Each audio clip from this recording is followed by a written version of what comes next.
So I think we should begin now. This session. Yes. I have started the recording. So Yes. the remaining questions I think we can raise in the question answer session. Yes. So today we want to talk a little bit about Krishnaji's dialogue with death. So on 9th May 1977, Krishnaji underwent an operation for the prostate.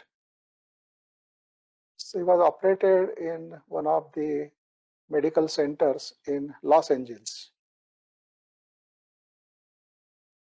So there he told Mary to keep on communicating with him, to keep him alert, because he felt that it was very easy for him to slip away during the operation. So there are various things I think which are mentioned there. So when they arrived in the hospital, they were given two separate rooms, one for Mary, one for Krishnaji. And then before occupying the room, Krishnaji moved through the rooms, touching the walls and doing something. So Mary didn't understand what exactly he was doing, but what she thought that, because wherever Krishnaji goes in a new place, there he used to do that. So it was some kind of a cleansing process, some kind of purification to ward off the influences. Influences may not be necessarily evil, but influences which are unwanted, and then fill the place with his own influence. So maybe that is what he did wherever he went, to establish his atmosphere in those places and get rid of all the other influences. So he did the same thing in that medical center for those two rooms. He did it for his room also, and he did it for Mary Zimbali's room also. Then when the question of anesthesia came, so he said that his body cannot tolerate anesthetics. So only the local anesthesia should be used. But even local anesthesia, how far the body will be able to take, he was not sure. But he was very sure that the general anesthesia, his body will not be able to take at all. And then he said that even while under the influence of local anesthesia, somebody should keep on talking to him to keep him alert. Because according to him, it was a very thin line between living and dying for him. In fact, he told Mary it was far easier for him to die than to live. And so it's quite possible that body may decide that now it has talked enough, worked for 52 years and more, and now enough is enough, and therefore it can just slip away. So for not letting that to happen, it was necessary that he was kept alert. And so, of course, Mary couldn't be present when the operation was actually taking place. She couldn't be there in the operation theater. So she instructed the nurse or the anesthetist to keep on talking to Krishnaji throughout the operation so that he remains alert. So that is what was done. And it took about 2 hours for the operation to complete. And then he came out. He was looking quite cheerful and quite comfortable. And almost there was no pain. But then towards the evening, the pain started. And then it was very, very painful for him, and his body started convulsing and so on. So then he was given a painkiller, but his body couldn't tolerate the painkillers, although they gave him a child's dose of a strong painkiller, but a child's dose was given to him. But even that his body couldn't tolerate. So he started feeling giddy and started feeling nausea and so on. So even that was stopped. And then it was only left to him to bear all that pain without any painkiller. So around that time, he said he had a dialogue with death. And that dialogue lasted for about an hour by watch. And next day morning, he wrote the complete description of that dialogue and handed it over to Mary's Symbolist. So surprisingly, in that write-up, he has not written what exactly was talked during that dialogue. He only wrote about the dialogue. But what was that dialogue about, and what was the content, what was exactly talked or conversed? That is not mentioned there at all. He didn't mention it. So probably either he thought it may not be relevant, or maybe he thought that it's not possible to put it in words and so on. So he said it was a dialogue between the body and the death personified.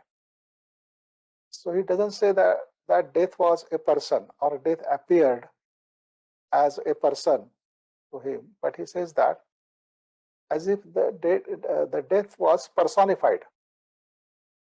It's not actually a person, but it appears as a person. And then the dialogue was between the body and the personified death. And the death was all the time inviting the body. And the body was refusing that invitation. And why the body was refusing that invitation? So it is very curious, as what Krishnaji has mentioned. The body felt that it was not responsible for itself. Somebody else was responsible for the body and not the body itself. And at one point, he writes that the death was almost winning. That means the body was almost about to accept the invitation of death. And at that moment, the other interfered. What was that other? Maybe whether it was the same otherness which Krishnaji talks about in his notebook. It could be the same otherness, but he has not explicitly written like that. But he said that the other interfered, and therefore the body didn't accept the invitation of death. Then he said the conversation was among the three entities: the body, the death, and the other. And it went on for quite some time. And he also writes that there was a lot of humor also in their conversation. Then he also says that words were also exchanged. But what those words were, he has not mentioned. And then he said that at some point, even the words disappeared and only a non-verbal conversation kept on happening. And because of the intervention of the other, the death had to retreat. And body could continue to survive.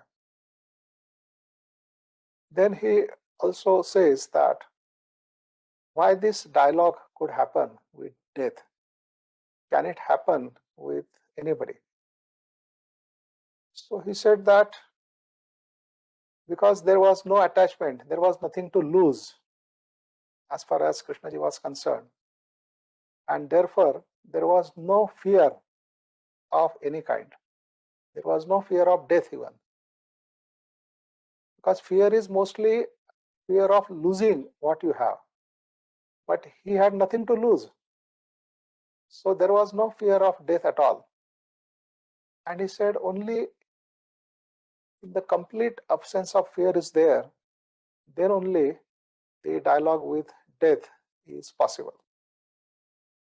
And therefore it is not possible in our life only because we haven't yet become free of fear completely. And he also says that fear is like darkness, while death is like light. So he's saying that death is light and fear is darkness. And death he associates with love. He said love is always with death. So death has as much significance for him as the living is. And logically we can understand this, because if creation happens through love, only love can create, can be creative. Then for any creation to happen, the old has to end. Unless the old has ended, the new cannot happen. There cannot be space for creation. And the ending of the old is nothing but death. And so the death has to be always there for the creation to happen, or for the creativity. So therefore the love and death, they have to be necessarily together. Otherwise the creation or creativity is not possible. So that way logically we can understand it. But the actual feel of love and death, that is something else. I mean, once you have that feel, then you don't need this logical explanation at all. You can immediately realize the relationship between the two. That means the feeling you get when something has ended once for all, and the feeling you get when there is that sense of love, that sense of compassion. Right? So it is almost one and the same.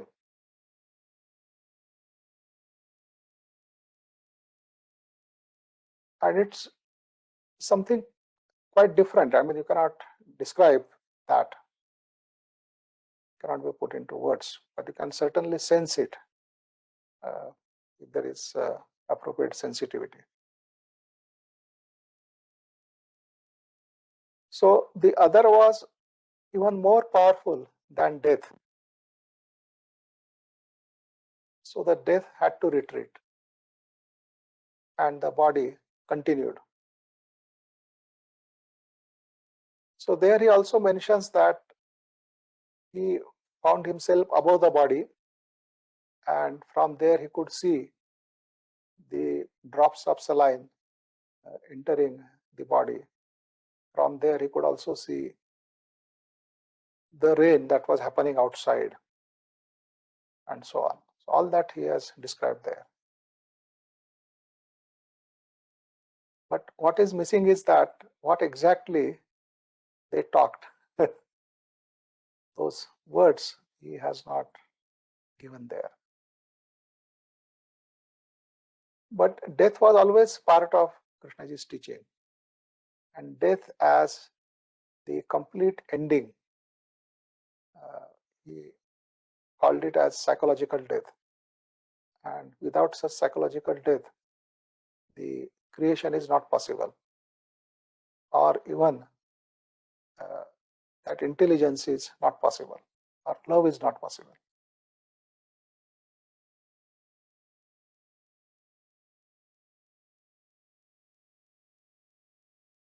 Then I think we have to little bit go into his last statement.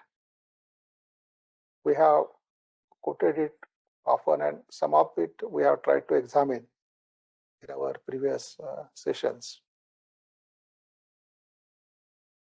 So that last statement makes it very clear that that intelligence was functioning through the body, and probably that intelligence had taken the responsibility of the body. Therefore, the body was not able to decide when it will die or when it can say enough is enough. Probably body was not in a position to say that. Intelligence had taken the responsibility. So the intelligence would decide when it is enough for the body.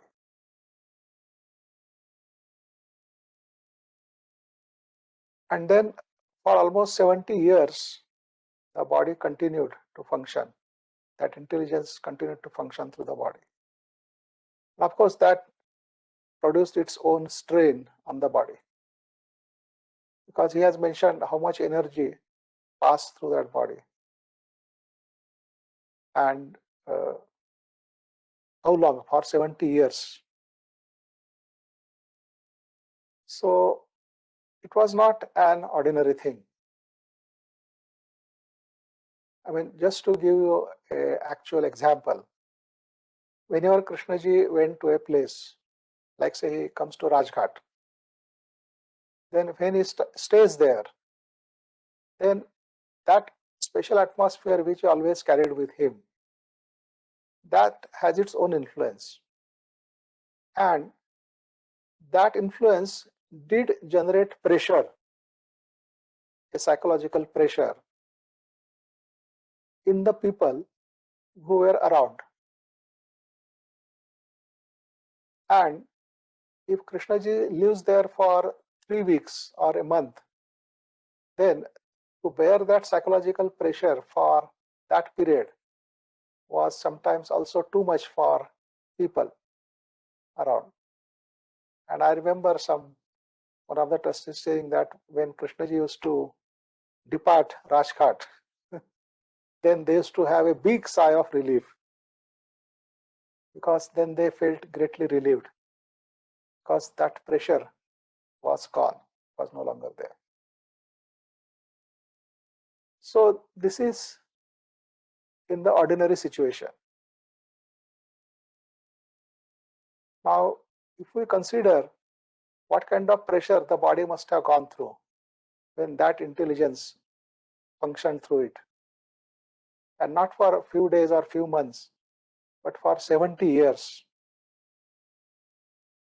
And therefore, naturally, when it was found that body cannot take it any longer, therefore the end of the body was imminent. But Krishna was often asked, do you know when are you going to die? He used to say yes, he has some idea about when he's about to die, but he cannot tell it, he cannot share it. It's not right to tell. But then he said that when the body will not be in a position to speak, then that is the time it will die. So even during his last illness, when he was being given treatment, he used to always ask, will the body be able to talk again? And if it is not, then that treatment is not worth. But nevertheless, he allowed whatever usually is done with a patient, he allowed people to do it, and so on. Then another interesting thing was that just as when the process was going on and Krishnaji became hypersensitive, and the feelings and whatever was happening in the minds of the people around him could be picked up by him, and then he could get affected by that. So it was quite a pain to him, and therefore it was always suggested that people who are around him, they should be able to maintain calm in their mind and not let all kinds of psychological activity go on. So only such people were then allowed to be in his vicinity, who could maintain calmness psychologically also, and who could help in some way. So towards the end, when he was in deathbed, I think he again became hypersensitive. His body became hypersensitive. And people seeing him on deathbed, they were also overwhelmed. They also felt a lot of sorrow. And many times, Krishnaji's body used to weep. And when the body was weeping, people thought that the body may be weeping out of agony, out of the pain which he had to go through because of that cancer. But then Krishnaji said to him, the body is not weeping because of the pain. The body is weeping because it is getting influenced by your sorrow. Whatever you are feeling within you, that feeling is making the body weep. So therefore, he didn't want many people around him at all. So whosoever came, saw him, and when he had seen him, then that person was asked to leave after meeting Krishnaji. So only those people who could maintain calm within themselves, they were allowed around him. But then certain people, you cannot simply ask them to go away. So sometimes Krishnaji had to live with that kind of presence, that kind of influence. And then the body sometimes reacted to that influence.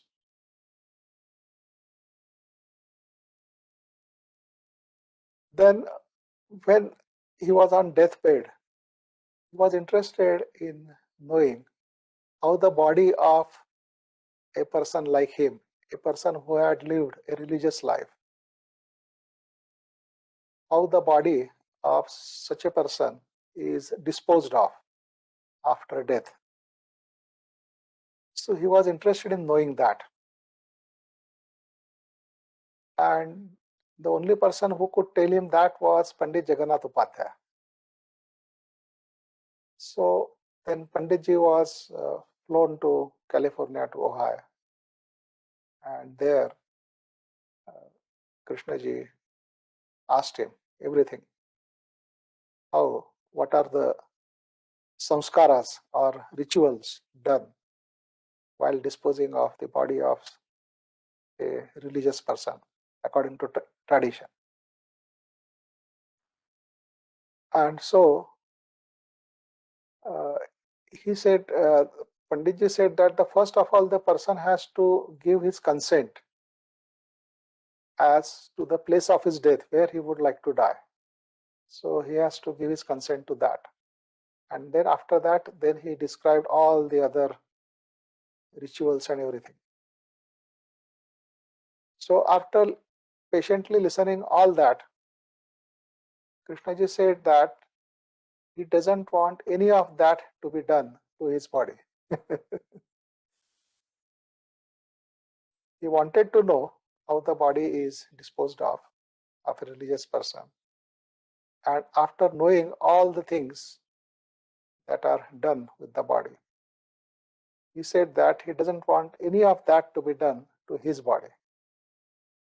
So the only thing from tradition, what he followed was that he was asked by Panditji 3 times whether he would like to die here.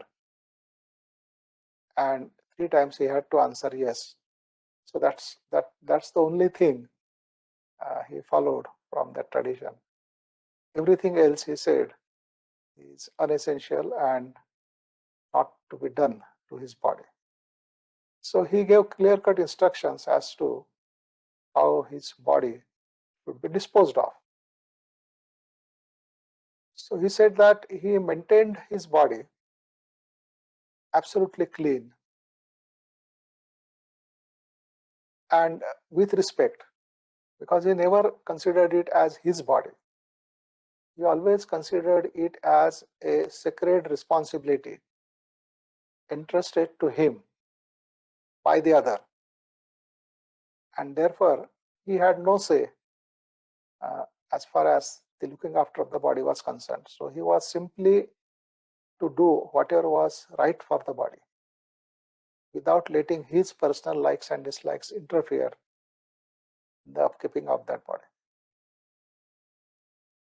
So since he has maintained that body in such a way, so he said that even after death, the body should be washed clean, then should be wrapped in a clean cloth, and then should be burnt in a crematorium like a log of wood.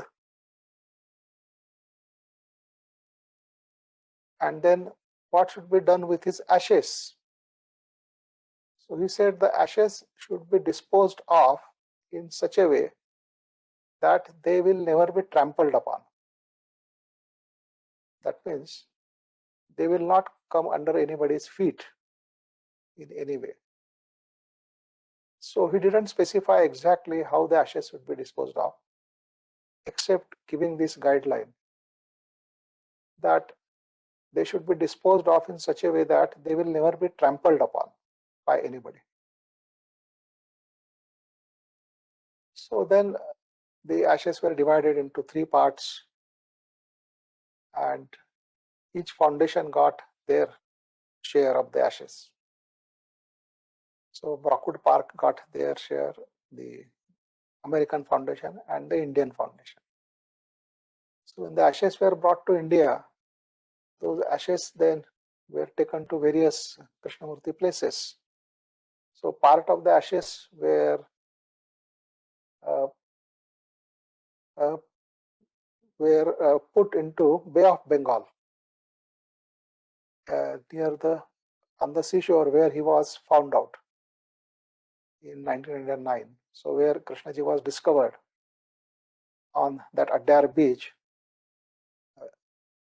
in the sea, a part of the ashes were disposed of. Then part of the ashes were disposed of in Ganges, both at Varanasi and Uttarkashi. And then the remaining parts of the ashes, they were buried in his places. I think some of them were buried in Rishi Valley, some of them were buried in Rajghat, and I'm not sure whether they were also buried in other centers. And wherever the ashes were buried, a tree was planted in that location. So once the tree is planted, I think there is no possibility of anybody trampling upon those ashes. So this is how they were disposed of. So in that last statement, he mentions that nobody knew what went through that body. And nobody can claim that he knew, because he knows, that Krishnaji knows that nobody knew what went through that body. Then he also said that you people don't know what you have missed. That means people, though they were around him, they missed quite a lot, which obviously one can logically see it, because if you are not sensitive enough, then whatever that is happening beyond your capacity to sense will go unnoticed by you. So which means that there were lots of things happening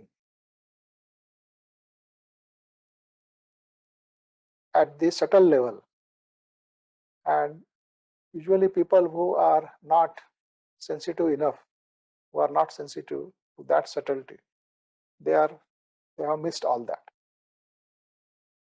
So quite a lot was missed of this phenomenon, which will not be there on record because nobody was able to see it.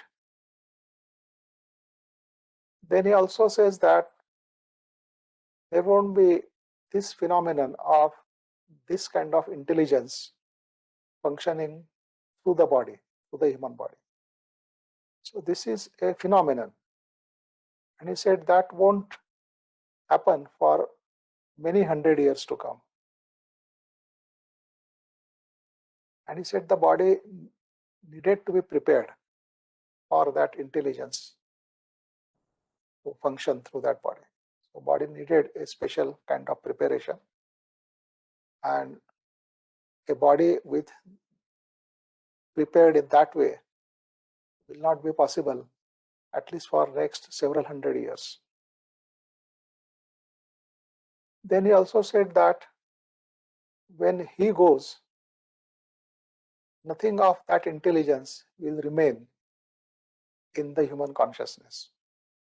When he goes, everything goes. So does that mean that the humanity has lost that intelligence again forever? And therefore the humanity is again without the intelligence, and then it has to just wait for another Krishnamurti to come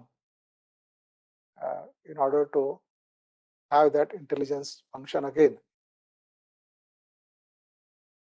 So the situation was not that hopeless. Krishnaji did leave back some hopeful remark by saying that nothing of that intelligence will remain in the human consciousness. When this body goes, when Krishnamurti goes, it also goes. But then he said, if people leave his teachings, then they may have somewhat, he doesn't say the full, he said some contact, some touch. Somewhat they may be able to have the touch of that intelligence. That is only if they leave the teachings. And therefore, what does it mean to leave case teaching becomes a very important topic for inquiry. That we have already dealt with. Our very first workshop was on this theme only.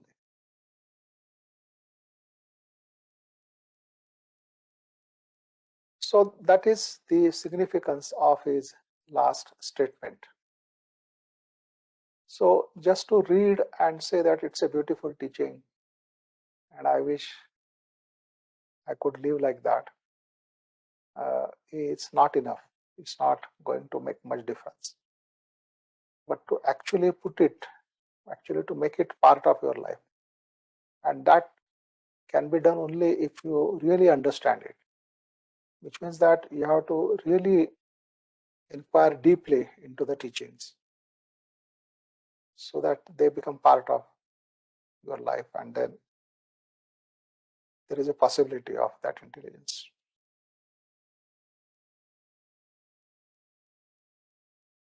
Then another question that arises is that, was Krishnamurti's life planned? This question also relates with the very first question which Dev Kumar had raised by asking that if Krishnamurti was not discovered, what would have happened? Could he have survived? Could the teaching would have been received, or he would have simply died?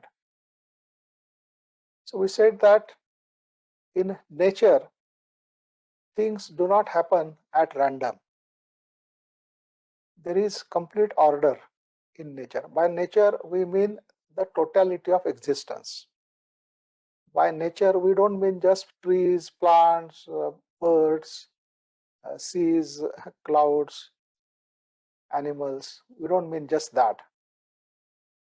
By nature, we are using that word in the sense that nature means the totality of existence, the cosmos. So, in nature, there is nothing random. Everything happens as per the order in the nature. And out of this order of nature, the natural laws, they emerge. and then all the phenomena, they happen according to these natural laws. So there is nothing arbitrary, there is nothing random in nature. So in such a scenario, and if we consider that the manifestation of the essence of compassion is not an ordinary event, it's a very, very major event for humanity. An event which takes place only once in thousands of years. That event is a very, very important event. And such important event cannot be just left to a chance, that by chance it will happen. So therefore, if Krishnaji were not discovered, question becomes completely hypothetical, completely imaginary. Because if that essence of compassion was to manifest through Krishnaji, then the whole nature must have worked in that direction. And so it was not possible at all that he was not discovered. In fact, if we see the whole sequence of the events, so long before Krishnaji was discovered, the person who would have discovered him was already under training. He was being trained into clairvoyance. And then that training was so thorough that he was not likely to make any mistake. In fact, he was the only trained clairvoyant person whom the masters thought was completely relied upon. So therefore, there was a clear-cut instruction that anybody claiming any happening in the hidden plane, that happening, unless it is confirmed by CWL, should not be believed in, should not be accepted. So everything had to be referred to him, and then he will confirm whether it has happened or not happened. And there are so many instances in the biography that it has been mentioned that, say, even Lady Emily, after 9 years of probation, she was finally accepted as the disciple by one of the masters. Right? So Krishnaji felt that she was accepted, but then Krishnaji had to refer it back to CWL to confirm. And when he confirmed it, then only Krishnaji also accepted it. So it was that kind of thing. So in that sense, we can say that yes, his life was completely planned. And he had very little say as to what should happen to him.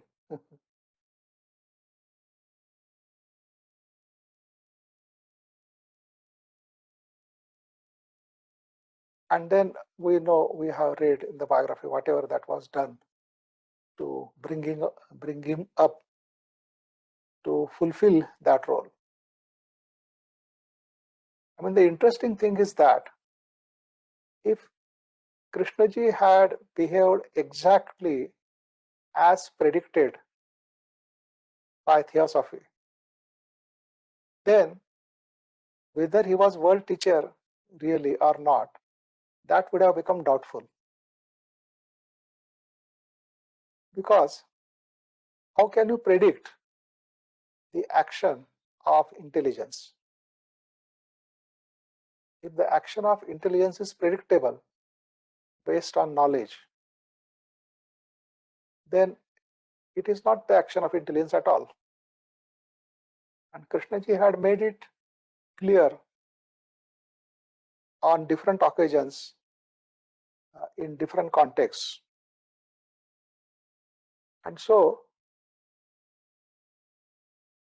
whatever happened when the manifestation did take place, it happened completely contrary to the expectations of the people who had predicted what kind of teaching the world teacher may give. the only statement that remained valid from their prediction was that he is going to give a completely different teaching. What he is going to say could be completely different than what we are used to hear or what we are used to listen. So except for that statement, in a way we can say that yes, that prediction, that part of prediction only came true. All the other was not like that. So in a sense we can say that yes, Krishnaji was really a world teacher, and what teaching he gave was totally different than our established ideas about religious teachings, and it was completely unique. It had universal appeal. It was applicable to any human being, and so on. And so in that sense, he has already fulfilled the theosophical prophecy, but not in a theosophical way. And so we can say that the trust or the faith which Annie Besant had put into Krishnamurti as the coming world teacher was well founded. It is said that she put all her reputation, everything she had, she put it at stake to stand by this statement that world teacher was going to speak through Krishnamurti. And if that did not happen, I mean, Annie Besant would have easily become an object of ridicule, because she vouched for something which completely failed, which didn't happen like that. But it was not so. So her trust, her faith, which was put behind that statement, right? It was valid. It was validated by Krishnaji in the kind of work he did.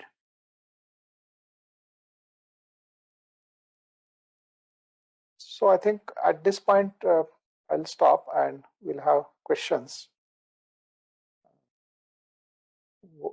Whatever questions you are interested to ask. Then we have one more session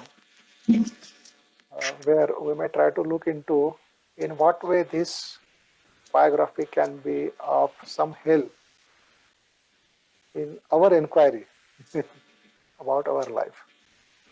Kishorji, Yeah, one question I would like to ask you is, yeah, with Krishnamurti's biography, with the history that we have learned about his life, yes, which he himself did not give much importance to, yes.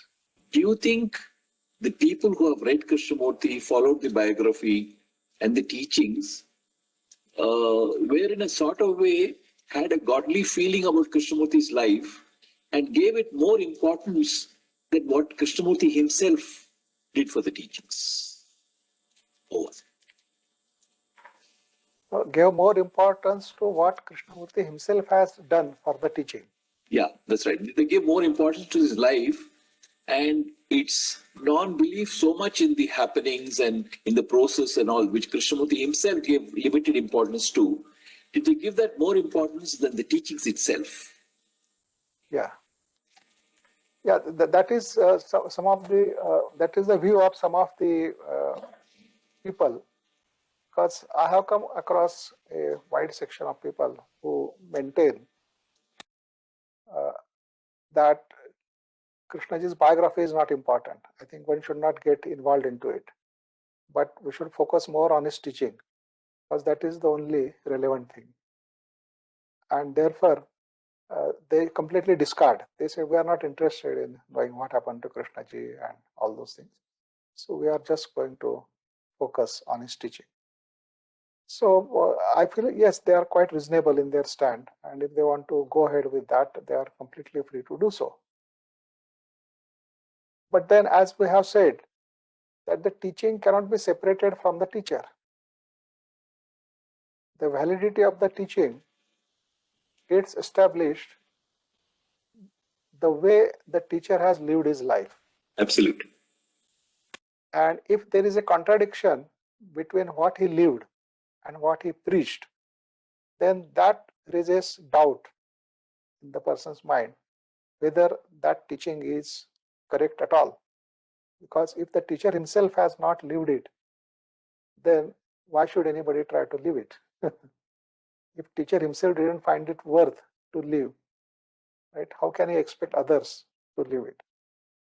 So I think probably to establish that validity, and not only that, there may be much more hints one may be getting out of that.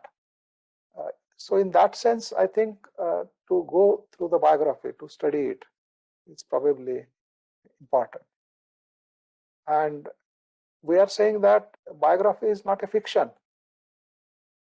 Biography it consists of facts stated as plainly as possible, right? And if it is fact, now why should we react to a fact saying that no, this doesn't interest me, or it is of no value, and I have nothing to do with it? One can understand if one does it with respect to something imaginary, something which is fictitious. So suppose if I read a book, and after reading a book, I find that after going through all those 200 pages, the only significant statement or significant understanding I got was just that one or two sentences.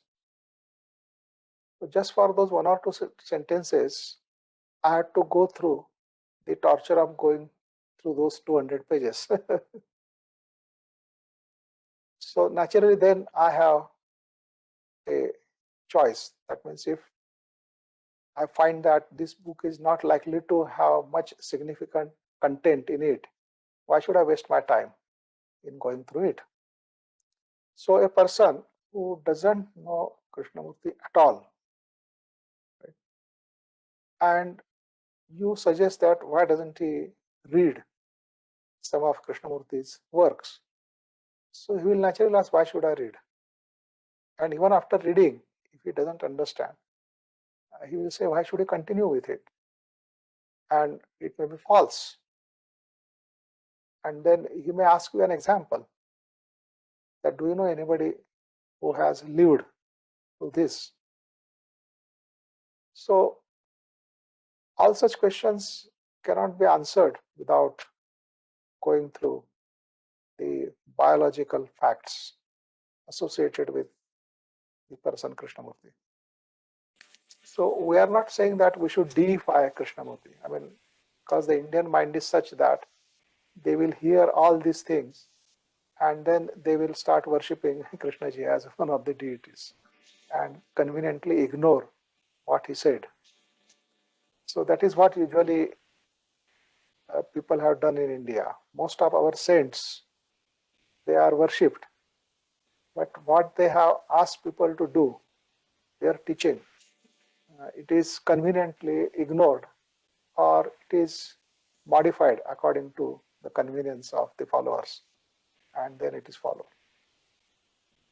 So that is not the purpose. I mean, also it is interesting to watch one's own reaction to these biological facts. What way one is reacting to this, right? So through that reaction, we will come to know about our stand vis-a-vis these facts. Whether we reject these facts, whether we accept them, what are we going to do with them? That will more or less tell us what is our psychological makeup. And therefore, I feel that this is also important because it is factual. And why should one be afraid to face facts, howsoever they may appear as illogical to me based on my knowledge? So maybe I don't have the sufficient knowledge to understand it in the right way. And that we have already talked in our very first session, that why to study or inquire into this biography. I think we have given sufficient time in our very first dialogue on this. So I don't think we should ignore anything. In fact, my personal view is that everything related to Krishnaji is important, and one should not neglect if one wants to have a very comprehensive view about his teachings. Thank you, sir. Hello. Namaste, Kishore. Yeah, namaste, Pawan. Yeah.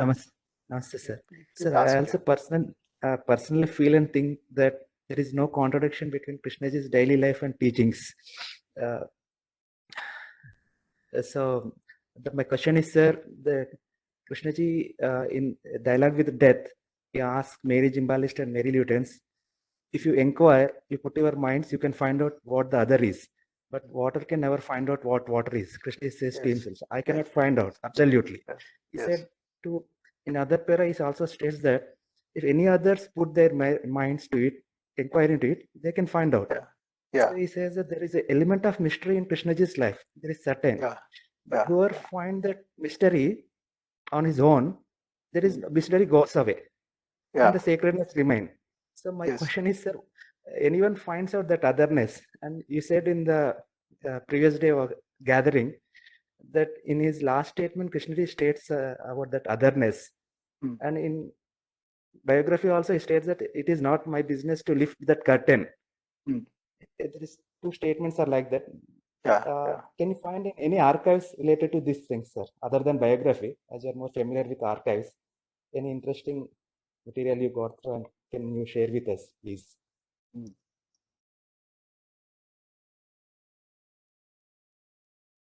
First of all, this question, I mean, somebody raised an interesting question saying that if Krishnamurti cannot understand himself, how does he expect us to understand ourselves?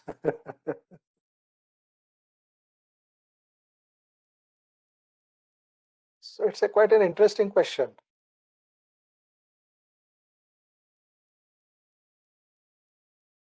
Now, whenever there is a psychological entity as the me or the ego,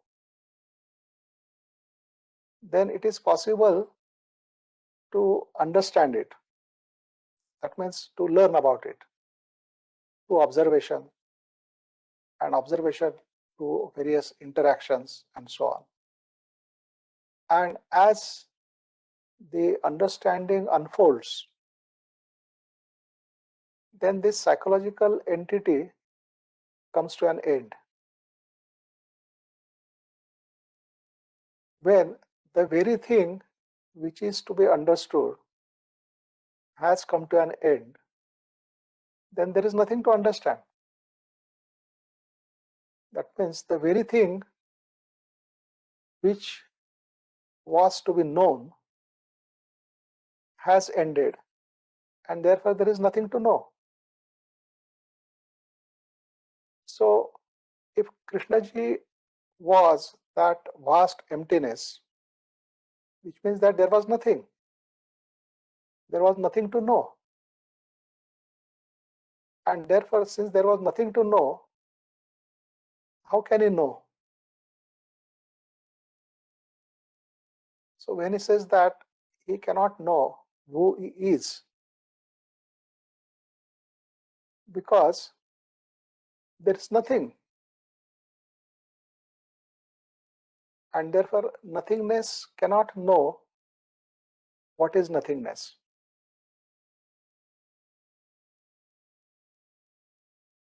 But the ego, the self-center, the entity which is the product of knowledge and conditioning, that can certainly know what it is.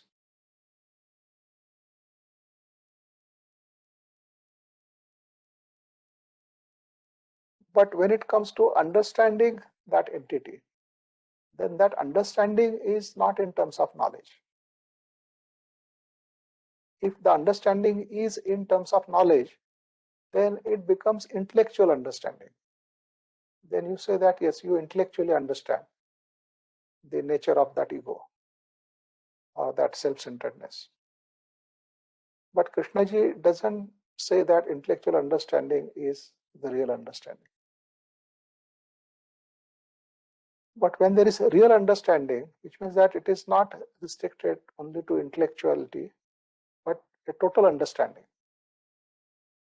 then the entity which is understood no longer exists. It is finished. And therefore, then there is nothing more to learn about, nothing more to know about. So in that sense, I think we can understand this statement by Krishnaji that I cannot know or find out who am I. But if somebody else finds out, he can corroborate it. But for somebody else to find out, that somebody else also has to come to that nothingness. And that is not an easy thing to do, because it means that one has completely understood oneself, and therefore that ego has ended, the death of the ego. Because death means once for all. There is no possibility of it coming back again. And I think probably none of the people were able to do that. Therefore, it could not be found out who Krishnamurti was. And therefore, it remained a mystery. But then there is always an explanation. I mean, I think the closest explanation is available in theosophy. But it's a very, very simplistic kind of thing and doesn't have the gravity of the situation or gravity of the matter. And other thing about Krishnaji's consciousness,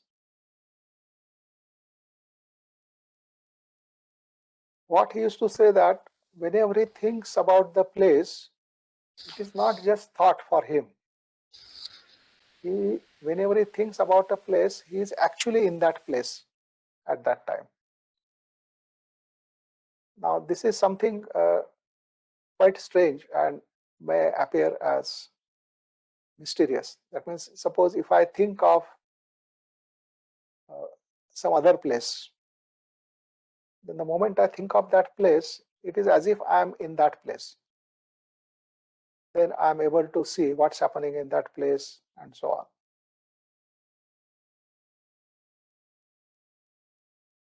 So that was one of the abilities of Krishnaji. And so when the Rajghat was in turmoil in 1985, when Krishnaji visited that place for the last time, and when he arrived there, the first question he asked was, "Sir, how are things at Rajghat?" And people said, "Sir, they are all right." And then he said, "No, sir, they are not all right. Things are not all right here. So please tell me what's happening." And then people had to talk about all that turmoil and whatever that happened there. So it was not easy to mislead or fool him. He could see through things.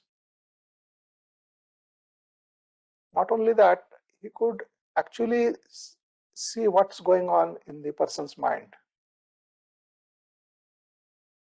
So facing him was like facing truth.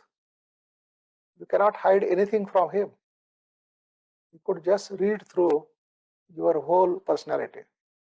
In fact, he could know more about you than what you yourself know about you. And one of the interesting anecdotes you will find in Sunanda Patwardhan's memoirs, where after the lunch she was having some kind of informal discussion with Krishnaji. And Krishnaji was explaining something to her. And then suddenly she became inattentive. And for some time she remained inattentive. And again, when she became attentive to what Krishnaji was telling her, then Krishnaji asked her, "Where were you? Were you thinking of such and such person?" So she was taken aback. She said, "Yes, I was thinking about that person, but how do you know?" And the explanation which Krishnaji gave was even more intriguing. He said that he saw the face of that person above her head. And therefore, he knew that she was thinking of that person. So if thinking can create an image which could be objectively seen by a person who has that kind of capability, it clearly establishes the truth of Krishnaji's statement that thought is a material process.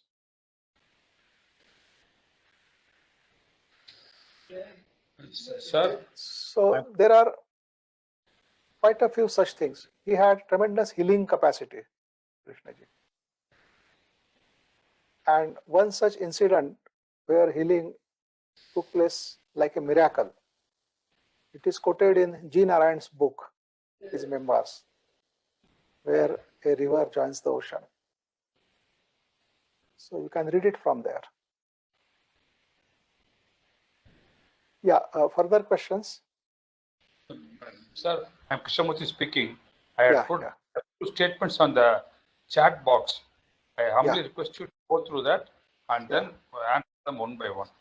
Okay. Dear sir, it is reported that CWL declared that Krishnaji's incarnation had gone wrong. Please comment. No. He didn't declare that it has gone wrong. I think it is misreported. What he said was that he completely accepted that yes, world teacher is speaking through Krishnamurti. There was no doubt about it. So there was no question of the coming going wrong. What he said that the coming has not happened as we had expected. It has happened in a different way. And why it happened different way and how, about that he said that he didn't know, he didn't understand. So if he were to make false propaganda, then he would have never accepted his inability to understand.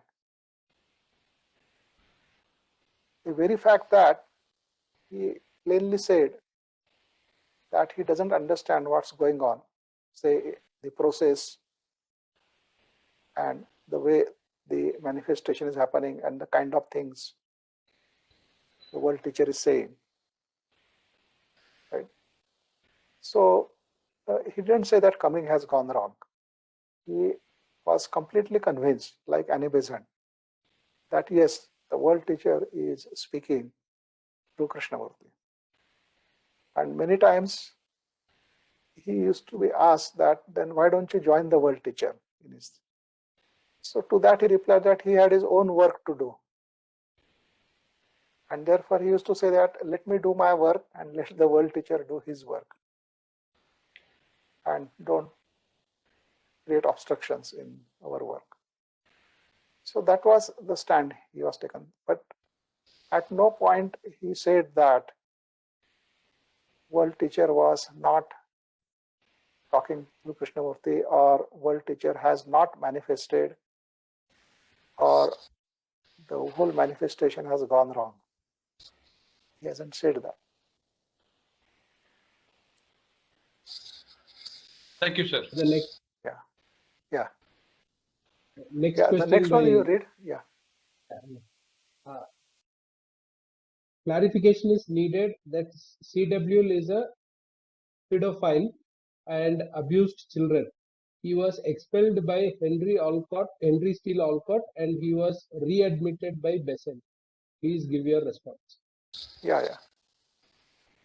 So those were the accusations against him, but none of them they were proved.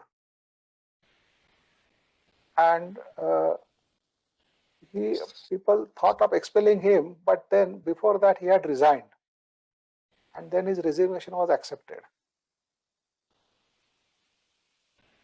That was done just to avoid the negative publicity for the society.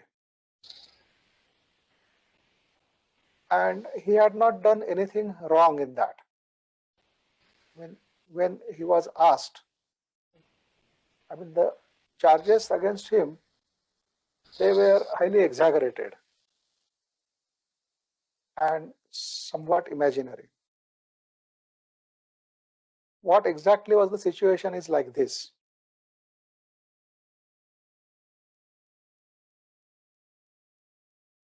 When young bodies are there and all their glands are functioning at their full speed, right, then naturally there is a sexual desire.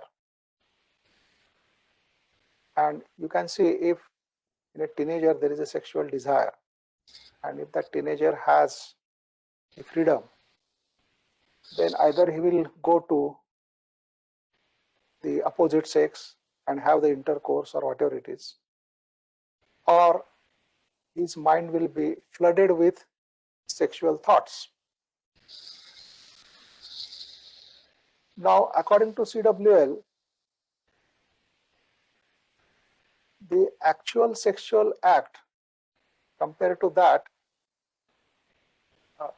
filling your mind with all the sexual thoughts was worse situation. That means if your mind is completely ridden with sexual thoughts and everything is looked at from that background, then that is a far worse situation than a person who just does the sexual act and forgets about it. But in the teenager age and the period which we are considering, when the sexual relationship was not that common, so the only outlet that was available was to go to the professionals. Now, in the present world, there can be a relationship, a sexual relationship between opposite sexes without getting married. But in those days, it was not possible. So a person who has tremendous sexual pressure, how is he going to release it? So either he has to go to a professional or then get his mind filled up with all such kinds of thoughts and discharge the whole thing. So the solution for that was this, that if the body does this discharge regularly, then it doesn't have to think or have all those sexual thoughts. That means then the mind remains clear, it remains clean. It is not thinking about sex at all. And so usually this discharge will take place naturally by the body itself. But in few cases, when it doesn't happen, right? So there you can force that discharge. And then as a mechanical act, one can force that discharge maybe once in a week or once in a month, depending upon the need. And once that thing is discharged, then the mind is no longer tempted to have all those sexual thoughts, and it remains clean. So to maintain the purity of the mind was far more important than the so-called celibacy. Because physically you may try to be celibate, but then if your mind is completely involved in non-celibate thoughts, then that celibacy has no value at all. So in that sense, he had recommended to some young fellows that they can force the discharge on some regular basis and therefore be free of all such sexual thoughts. And that he did only for those cases in whom he saw this possibility arising, that getting completely carried over by sexual thoughts or completely getting overwhelmed by sex. So that was not acceptable to the social arrangement of that period, of that time. So that they said that that is the immoral thing. How can he do such a thing? And so with that, they added much more spices and make it appear as if he was a pedophile and a sexual maniac, and he exploited the young people around him. So all those were the accusations made to defame him. And when the actual inquiry took place, it was found that all these accusations were false. But still, because of the social pressure, they couldn't keep him within the society. And if the society, the Theosophical Society, expels him, then that would have brought a bad reputation to the society. And so considering all this, society had no option but to accept his resignation. So his resignation was accepted, and then he was out of the society. But then he didn't give up his work. I think he stayed in Europe, and later on he went to Australia, and he continued all his work. And afterwards, when Annie Besant became the international president of the Theosophical Society, right, then he was taken back in the society. But then he was not given any official position in the society. So he just remained as an ordinary member of the society. So that is the fact. But then people have misrepresented these facts. Lots of people have too much prejudices against CWL. And they use all this information or half information to say that, yes, he was not the right kind of person. And then they doubt everything that he did. So they doubt even his clairvoyance, they doubt whether he really discovered Krishnaji or what happened and so on. But this is, I think, if one accepts all this, then it is like sharing in the prejudice of the others without examining the facts. So now whatever he prescribed then is quite common in the present day. It is not considered as immoral at all. But, yeah. Yeah. In this regard, what I read on the net, of course, so Yes. I don't know if it is true or false, that a committee was constituted and there were 2 boys, I think, in US who has made those allegations, and it was found that probably they were true and there were some supportive documents in terms of letters. No, that letter was found out to be a false. That means he had not written that letter. It was found to be false. Somebody else because it was in a typed format and somebody else had written it. It was not CWL who wrote that letter. It was by somebody else. Because there were individuals who wanted to take advantage of this situation in order to take out their anger against CWL. So this was used as as you can say, a situation to malign him. Thank you, sir. Thank you very much. But then, what is the spiritual significance of this? Right, because all kinds of events, they happen in an individual's life. Hey, Balu? And many times we fail to understand how can it happen like this, and what significance that has. So we have talked about this, about little bit about initiations as described in the Hindu and Tibetan tradition, and also as described by Theosophy. So there we have talked about this initiation which makes the person Arhat, or called as Paramahamsa. And we have said that before a person becomes Arhat, he has to go through an experience where he is completely thrown to himself, completely cut off from anything. That means everything that he has cherished is taken away from him, and he is completely left alone.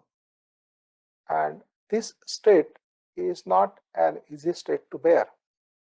I mean, a lot of candidates, they simply break up or break down, and they cannot bear it. But the one who comes out of it without breaking down, he comes out as an Arhat. And we have said that, so all the Arhats have gone through such a situation.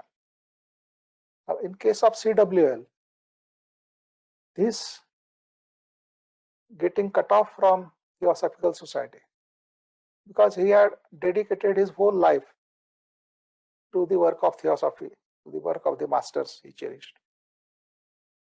And so there was nothing else in his life except this. And then even that was taken away from him. And so he was completely left to himself, not knowing what to do, because he was not allowed to do anything which he had cherished. And he had to go through that whole thing for almost more than a couple of years. But then after he came out of this, he was an Arhat. So which means that whatever has happened in his life, howsoever defaming it may have been outwardly in the eyes of the society, inwardly it was a kind of test for him, and he came out of that test successfully and became an Arhat. Now in Krishnaji's case, this test was the death of his brother, the younger brother Nitya, because Nitya had occupied almost whole of Krishnaji's mind. Nitya was almost like everything for him. Even in his work as a world teacher, he had already decided the role for Nitya, and so on. And precisely, and when he said that he had complete faith in the world teacher and the masters, and therefore Nitya will not die, he will survive. So he had that kind of trust. And then Nitya died. So he was taken away from him. And so that was a very, very trying period for Krishnaji. It took almost 10 days to come out of that shock. But when he did come out, he was an arhat.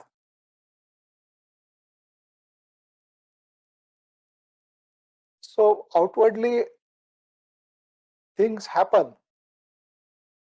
And if we examine them purely on the basis of social context, then we have very limited understanding of that event.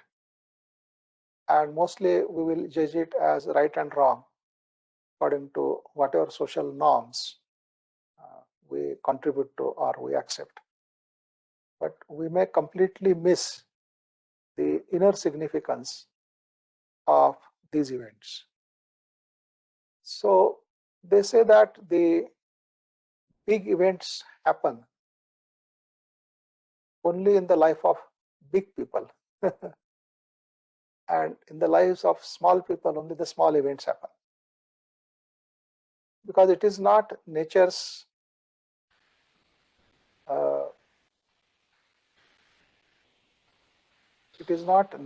intention to crush a person by imposing such events on him which he cannot withstand. So whatever a person is capable of, only the difficulties within that capability will come to that person's life, the difficulties which he can overcome. Maybe for that he will have to develop some further strength, but then he is capable of developing that further strength. And therefore, only such difficulties they will come. A person will not be faced with unsurmountable difficulty which will crush him, because that is not the intention of nature. The intention of nature is that the people going through difficulties should come out stronger. The difficulties should help them build up strength in them. So there is an interesting comment in the biography, one place, where Krishnaji is reported that such and such lady, she is passing through great troubles at present. So Krishnaji's comment was very interesting. He said, yes, I feel sorry for that person, but it is good for her. So you are feeling sorry for a person, and yet you say that, yes, whatever trouble she is going through is good for her.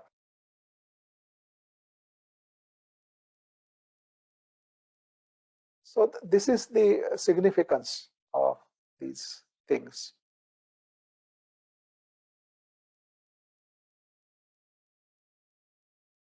Yeah, we can have next question. So the next question is JK could not get along with Arundale, the third president of Theosophical Society. Yeah, he didn't have to get along with Arundale at all, because Arundale was in no way connected with his work. Although Arundale very much wanted to be connected, and he already declared him as apostle for the coming world teacher, but Krishnaji didn't accept that at all, because no apostles, nothing, because he had to talk against any kind of authority, and by creating apostles would have amounted to creating additional centers of authority. So therefore he had nothing to do with Arundale actually. So there is no question of that he couldn't get along with Arundale. But there was no need for him to get along with Arundale, because Arundale was no way involved in the work that he was doing. So in fact, after the process, probably Krishnaji did not need any theosophical support for his work. So that is where I think he started getting away from theosophy and theosophical people. But before that, yes, he was quite dependent on this thing. So he had no choice but to listen to whatever the theosophists were telling and planning and all those things. But after the process, when he had his own realization, he moved away from all that.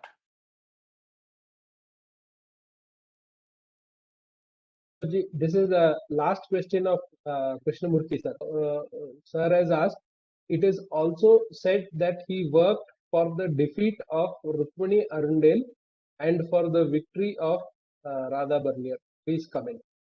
Yeah, no, I don't think he worked for the victory of Radha Barnier. Yes, it was Krishnaji's wish that Radhaji should become the next president of TS, and he had openly said it. And so, but before that, what happened was that Radha Barnier's father, N. Shriram, he was the president of Theosophical Society. And after his presidentship was over, that means after he passed away, so immediately after that, Krishnaji wanted Radha Barnier to be the president of TS.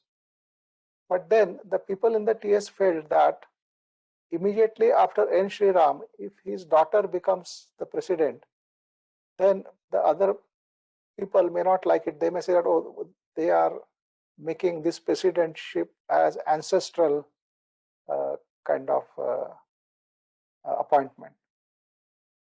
So they didn't want that kind of opinion to develop.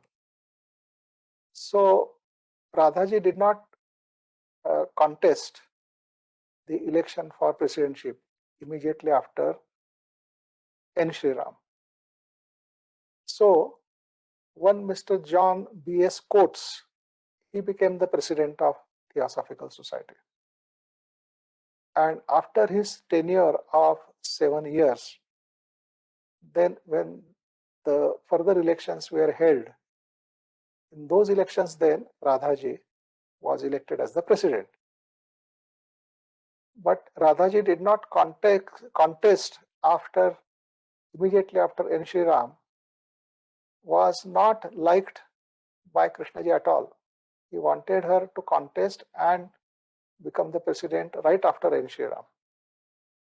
But she didn't do that, and that Krishnaji didn't like. But nonetheless, I think it was in 1977 or 79, around that time, she became the international president of Theosophical Society. And by that time, she was already one of the trustees of the Krishnamurti Foundation. So in Krishnamurti Foundation also, there was a lobby which was totally against Theosophy. And so when Radhaji became president of Theosophical Society, that lobby started saying that now, since she is the head of Theosophical Society, she has no reason to continue as the trustee of the foundation, and therefore she should resign. So she submitted her resignation letter and she handed it over to Krishnaji himself. And then Krishnaji said that no, he can't accept that resignation and she has to continue as a trustee of the foundation.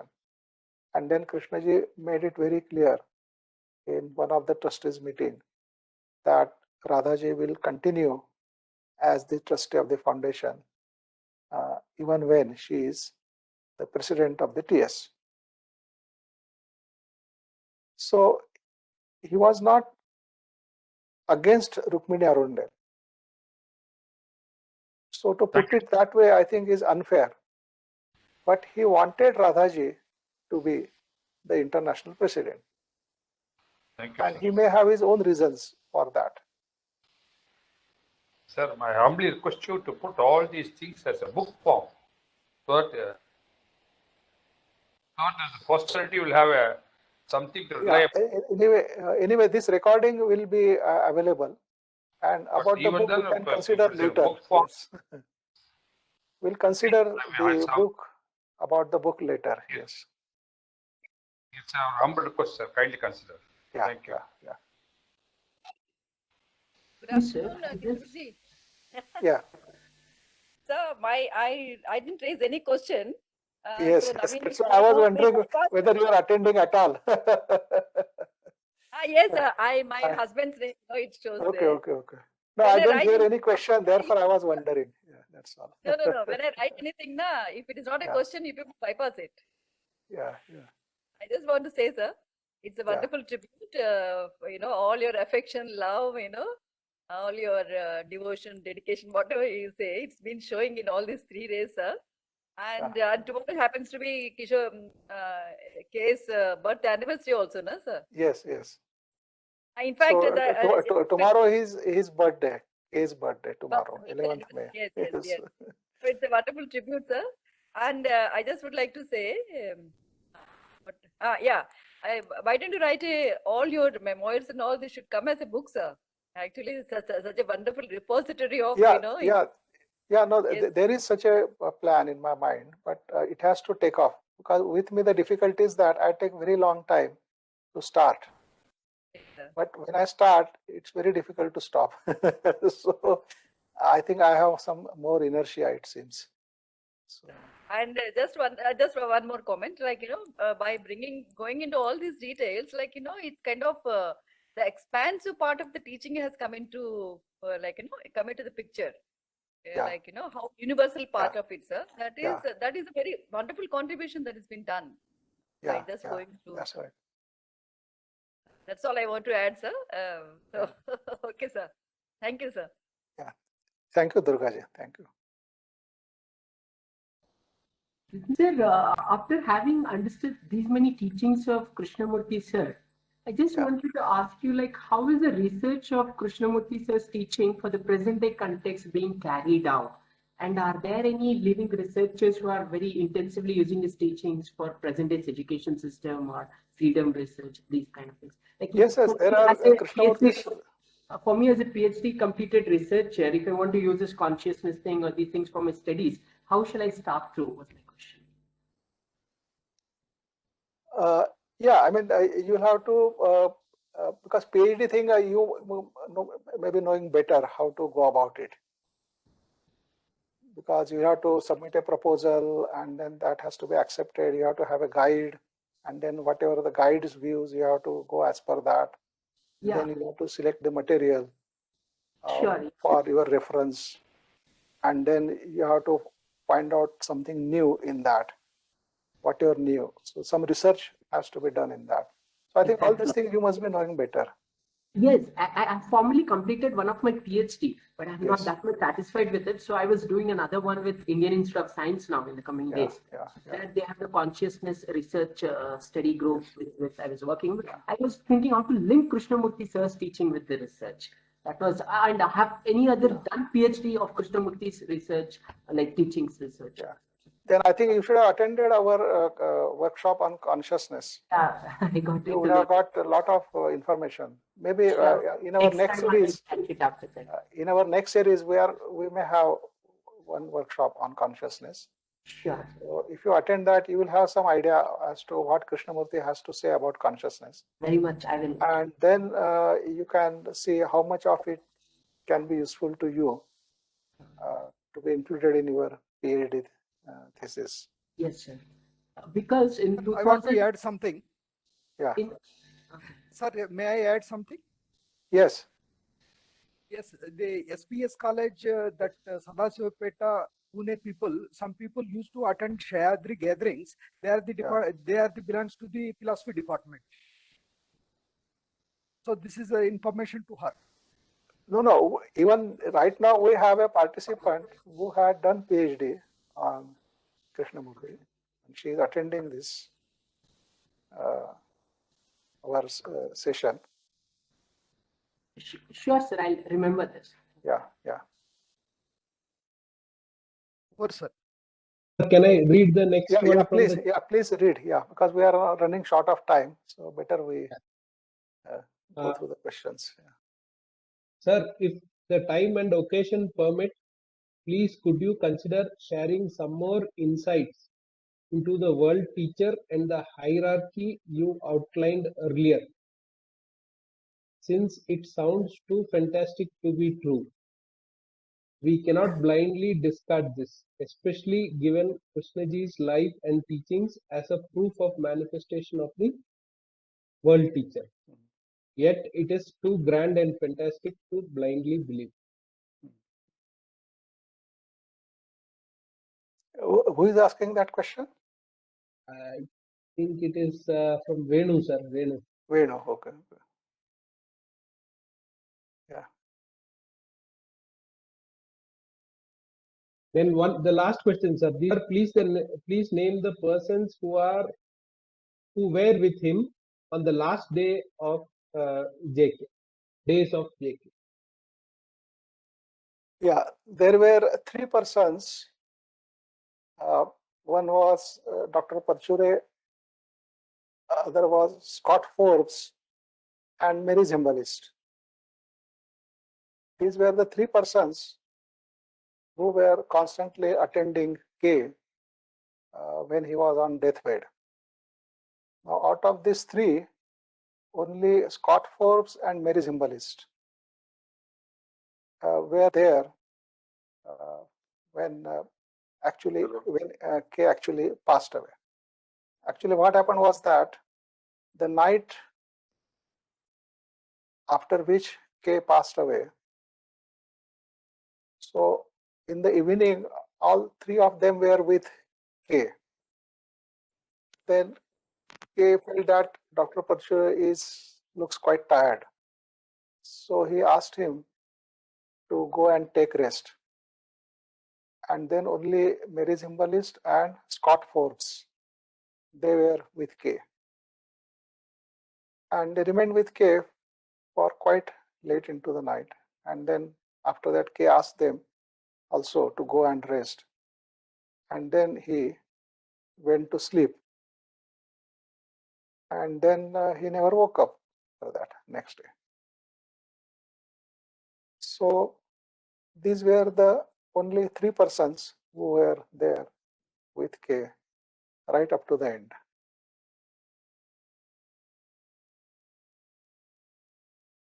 Then there were, of course, other local persons who came there for cremation or who came there to pay tribute to his dead body and so on. So a lot of people came after that. But when K was alive and those last few hours of his life, only these 3 persons were with him.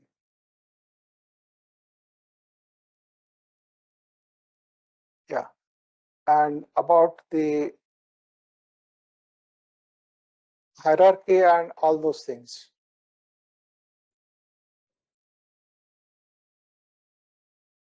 Of course, there is quite a logic behind that, and I don't think we have that much time to go into it. But logic is this, that if the purpose of existence is to unfold all the hidden potentials of a human being, then the evolution or the unfoldment, I mean, let us not use the word evolution because Krishnaji has rejected it. But then we say that the unfoldment becomes necessary. See, as a human being, we say that a human being has all the potential which is still not yet unfolded. In fact, they say that the human being is a microcosm of the cosmos. That means whatever is the cosmos at gross level or grand level, the human being is at the micro level, which means that a human being has unlimited potential to unfold.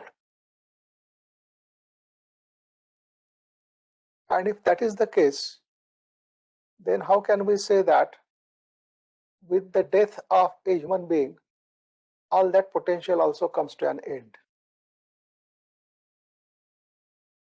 To say that, it would only mean that with every birth or birth of every human being, he is born with all that potential, and when he dies, all that potential is wasted. And why should nature continue with such wasteful activity? It doesn't look logical at all. Right? And therefore,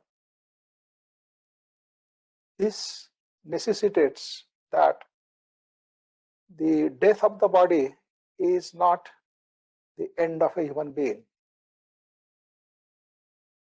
That means there must be some existence even after the death of the body. And if you accept that, then it means that the unfoldment continues even without the body.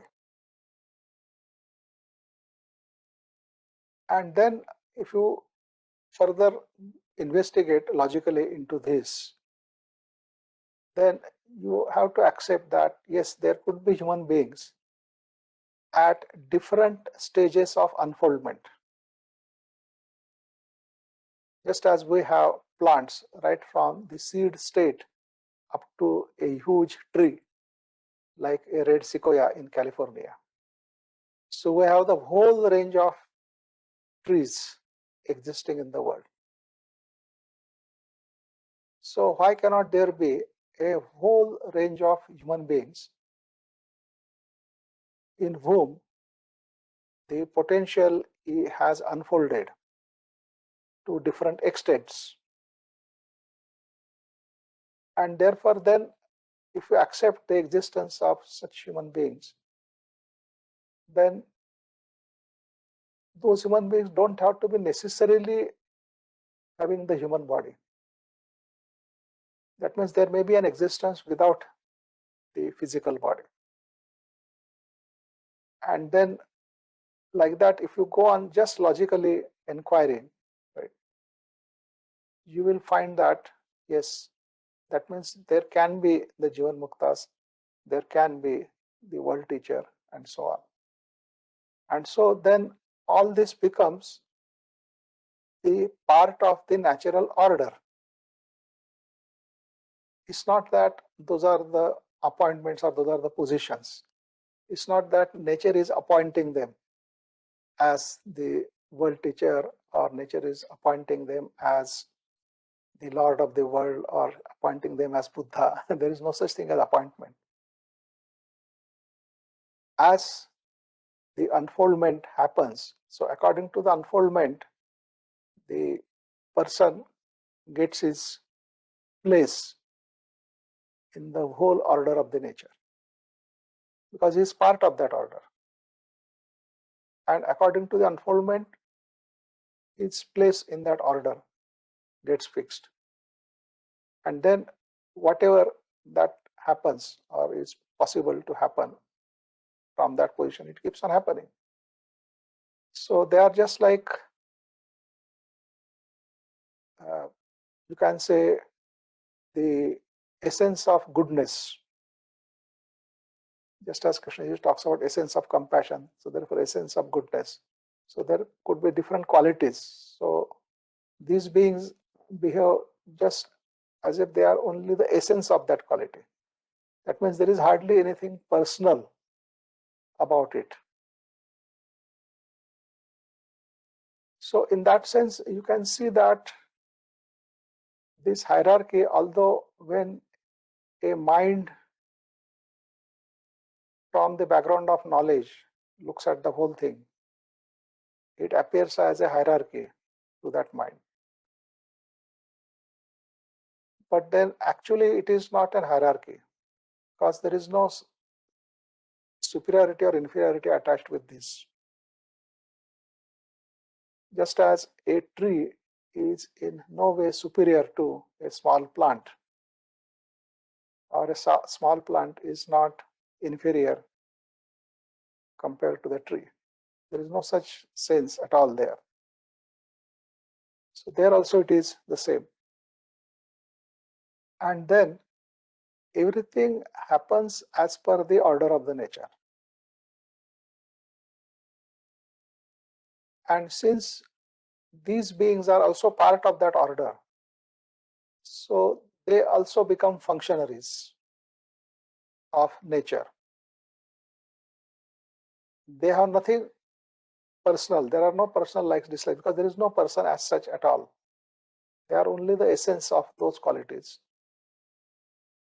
And they behave as per the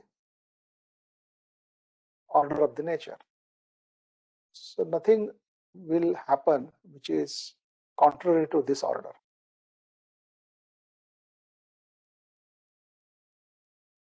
So if that is the fact, then that may give a tremendous impetus to us, because if that is what the arrangement in the nature, then knowing that,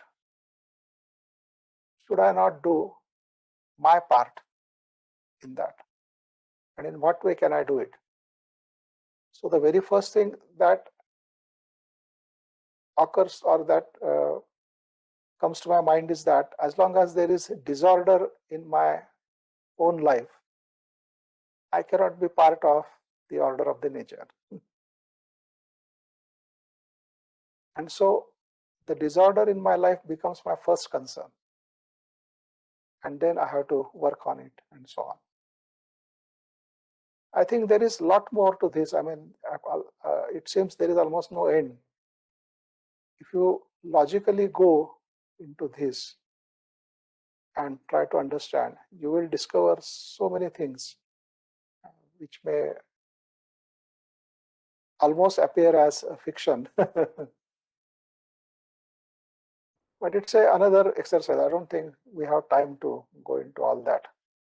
I have tried to explain as briefly as possible. But I think at some other time, maybe we can go into more details of that. So I think it is now time to stop. Thank you, Kishorji. Yeah, thank you, thank you, Sneha. Thank you, sir. Thank you, Kishorji. Yeah, okay.